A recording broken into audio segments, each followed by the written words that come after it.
It's October 23. Ukraine Media Center continues its operation. My name is Svetlana Shaperka, and now we will be talking about the consequences of the enemy strikes and current situation in Kherson and Kherson region. Joining us online is Oleksandr Tolokonnikov, the head of the press office of Kherson Regional Military Administration. Good afternoon, Mr. Oleksandr. Good afternoon. Yesterday, during the day, the Russian troops attacked the Dnipro district of Kherson a couple of times using the AAVs. What do we know about the consequences of those enemy strikes? Well, yesterday there was an attack on the civilian person, a woman born 1970. She was staying at the public transport stop. She got a concussion and was hospitalized. In the evening, there was another bomb drop on a man born 1954. He was provided medical aid as well. Comparing it to the previous days, yesterday it was more or less calm. However, the drones inflicted attacks not only on Kherson but also Stanislav. The power went off into settlements as a result of the strike. The enemy inflicted 2 more drone strikes on Vorontsovka that resulted in ignition of a private residence. Fortunately, without casualties. Also, there was a strike in kindergarten. There were 20 more bomb drops from the UAVs of the Russians. In Zolokivka, the enemy terror continues, thankfully without casualties, but we were hearing the explosions from the areas close to the shoreline because the Russians continue hunting our civilians, unfortunately. Well, the cold season is coming. Is Kherson ready to the heating season? And what is the situation in the part of the region under Ukrainian control? Well, Kherson is 100% ready. However, the Ostrov remains to be the problematic district. Russians continue inflicting strikes on the district where a ground heat supply lines continue being damaged by the fragments of the bombs. We've got cogeneration plants donated from USAID that will help us in heating the city. Those are the decentralized mechanisms that will produce heat with the use of natural gas, and also they will produce electric power for the city grid. So hopefully this heating season we will make through it even better than the previous year. Talking about the autumn, even previously we started working with international organizations that help the people who live close to the riverbanks and socially unprotected categories of the population. They help those categories of the citizens with heating materials, solid fuels like briquettes, pellets. More than 30,000 families benefited from this aid.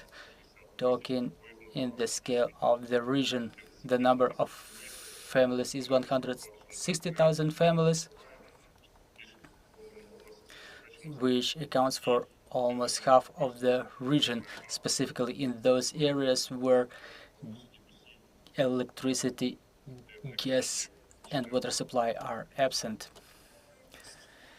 Regardless constant strikes, the energy technicians, the utility service teams try to continue their repairs. How are those repairs going on under constant attacks by the Russians?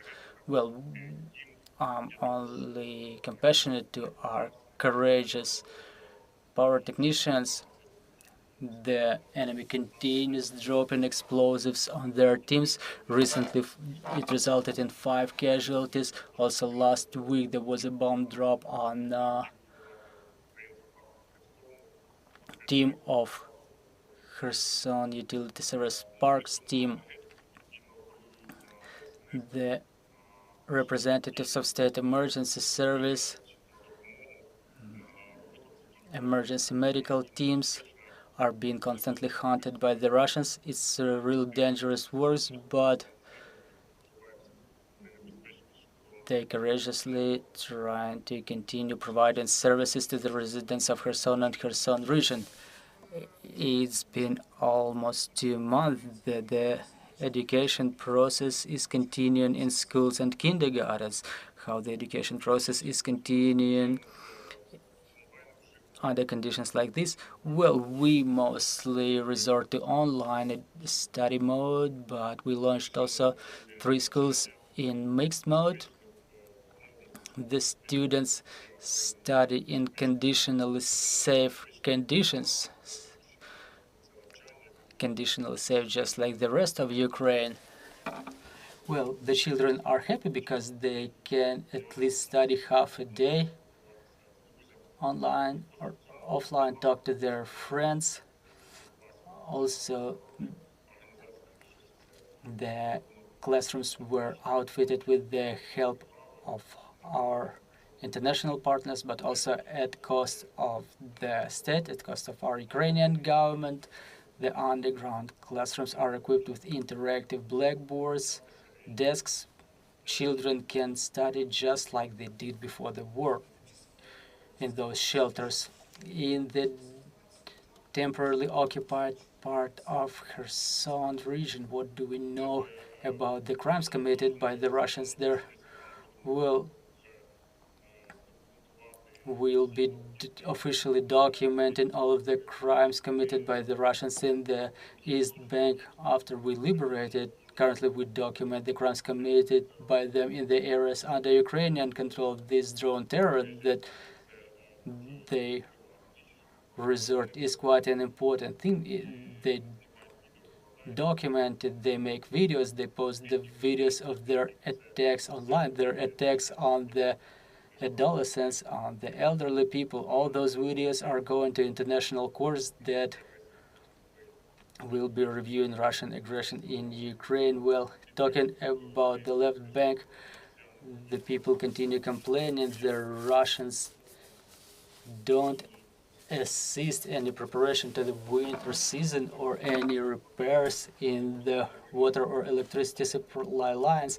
Russians take no part in the life of the temporarily occupied territories. They just continue mobilizing the population and exercising some propaganda activities in those areas. Also, the collaborationists have problems. There are problems with paying wages. There are cases when the salaries in the humanitarian sector have not been paid for half a year. So not even the collaborationists want to work with Russians anymore. Talking about the lives, the people can only count on themselves. The situation is real bad with the medical services. People are almost deprived of them in the territories that are temporarily occupied by the Russians. They are being suggested to travel to Crimea or to continental part of Russia to get secondary medical aid. The quality of the medicines is real low. People try to prepare for the winter by themselves because unfortunately the temporarily occupation authorities are unable to provide any support to the population in the occupied territories. Thank you very much, Mr. Oleksandr, for your answers. Let me remind you, we were talking to Mr. Oleksandr Tolokonnikov, the head of the press office of Kherson Regional Military Administration, and Ukraine Media Service Media Center will continue its operation tomorrow. Stay tuned.